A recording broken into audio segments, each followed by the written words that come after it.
Man's Guiltiness Before God by Thomas Goodwin. Chapter 2.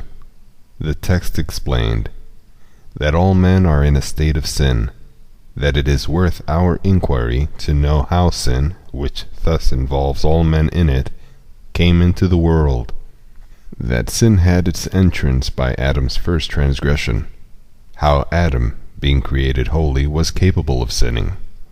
Wherefore, as by one man sin entered into the world, and death by sin, and so death passed upon all men, in whom all have sinned.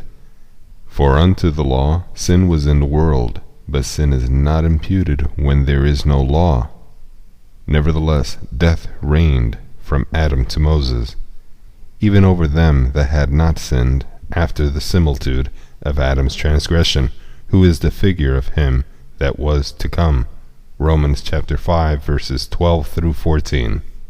You read the story of Adam's fall in the 3rd of Genesis, and here you have it how it concerned his whole posterity, and that illustrated by the antitype of Adam, Jesus Christ, and his conveying righteousness unto his, of which Christ God intended Adam to be the type. And in this these two are parallel, as in other respects, that look as the story of Christ's birth, circumcision, obedience, and sufferings, are but barely and nakedly related in the three first evangelists, whereas the intent, efficacy, and benefit from thence accruing to us was reserved to be set forth by the apostles in their epistles. So it falls out in this. Moses tells the history of Adam's fall, and Paul explains the mystery and consequence thereof. That sin hath not only entered in upon the world of mankind, but hath universally overflown it for sin, not a man excepted, is evident in that speech. All have sinned, upon which he says, death followed. Yea, this is that which the apostle hath been proving at large all this while in the former part of the epistle, chapters 1 through 3. So then, as concluding he says, we have proved that both Jew and Gentile, which two then shared the world between them, are under sin, all and every one of them. Not one righteous, no, not one. Chapter 3, verse 10.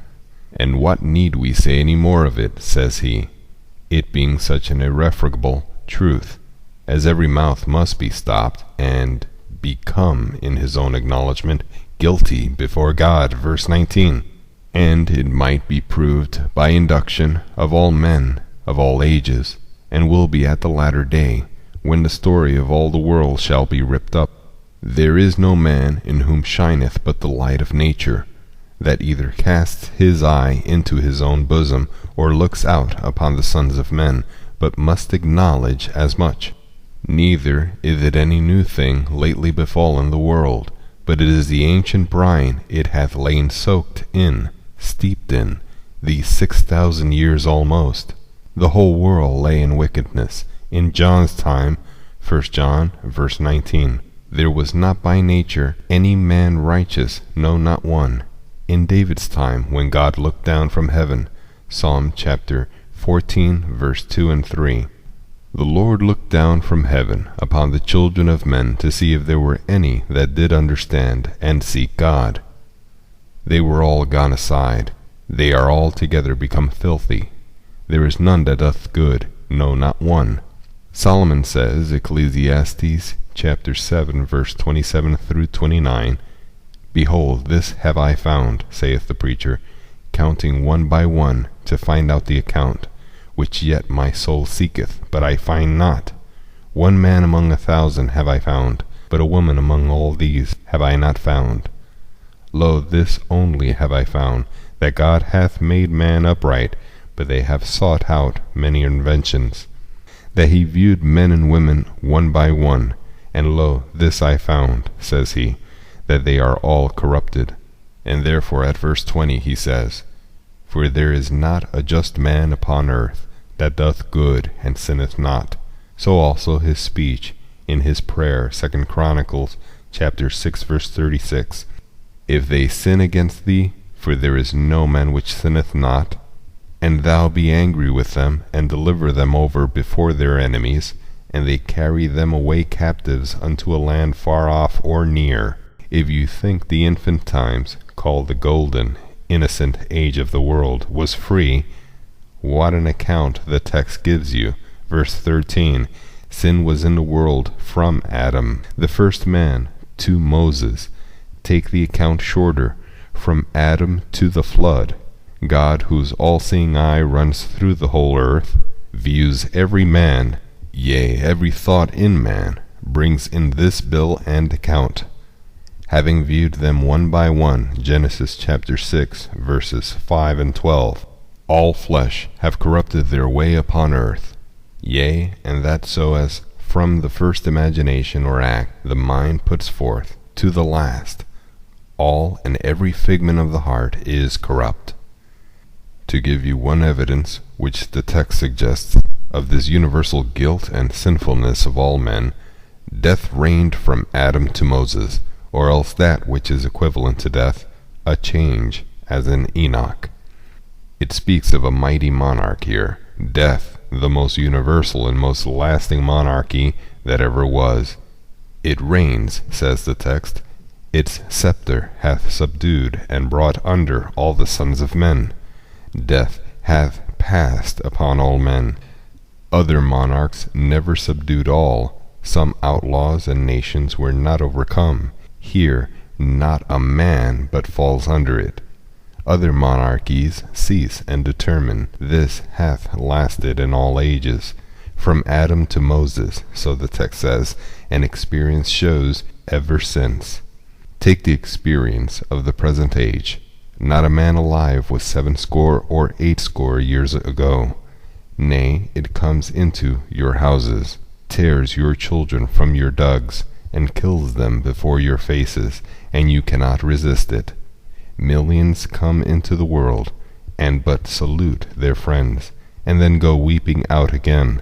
So says the text, that children who actually never sinned as Adam did, for that is the meaning of not sinning after the similitude of Adam's transgression, do die as well as others. Now if you ask death, as they asked Christ, Matthew 21 verse 23, by what authority he doth these things, by what title he reigns over all, even our children, the text shows his commission, and gives this as the ground of it, which we are now demonstrating therefore by this effect, that all have sinned, and tells us that death entered into the world by sin, being the wages of it, Romans chapter 6 verse 23, and the child of it. James 1 verse 15, then when lust hath conceived, it bringeth forth sin, and sin, when it is finished, bringeth forth death. And to the elect it is ordained, through the grace of God, to be his messenger to fetch sin out of the world, as sin was a means to bring it in. Part 2. Doubtless it is a matter worth the knowing, and our most diligent inquiry, how this deluge of sin and death entered in upon all the world. What was the first gap, the first breach made, that let it in, this universal flood that covers the face of the earth, which could never yet be drained and cast out? Yea, and what should be the spring that should feed it all this while continually in all the thoughts that is from every man's heart, so as it should never be dry? The greatest scholars of all the world have spent their wits, often in the search of the original of trifles. Whole volumes are written of the original of other things, but Solomon, the wisest man that ever was, thought this very point, namely how all men came thus universally corrupt, a point of deepest wisdom, use, and profitableness. Ecclesiastes chapter 7 verse 25, I applied my heart, says he, to know and to search, to seek out wisdom, and the reason of things, and above all else, as appears in the next words, to know wickedness and folly, and to find the cause of it, for that the former words show in his meaning. For he says in the next verses that he took a survey of all the world of mankind, women first, with whom he was too much acquainted, and then men also, and observed their dispositions. Verse 27, and this I found, says he, God made man originally righteous, but now they are all corrupt, and have found out many inventions. And indeed it is our privilege and advantage, who enjoy God's word, to know the original of this universal confusion in man's nature, and of the misery all are exposed unto, which the wisest men among the heathen, who though they filled the world with complaints about it, as Plato in the second book of his Commonwealth complains, that men by their natures are evil, and cannot be brought to good, and Tully, as he is cited by Augustine in his fourth book against Julian, that man is brought forth into the world in body and soul, exposed to all miseries, prone to evil, and in whom that divine spark of goodness, of wit, and morality is oppressed and extinguished. Yet they could never dive into the bottom of this universal disease and mischief.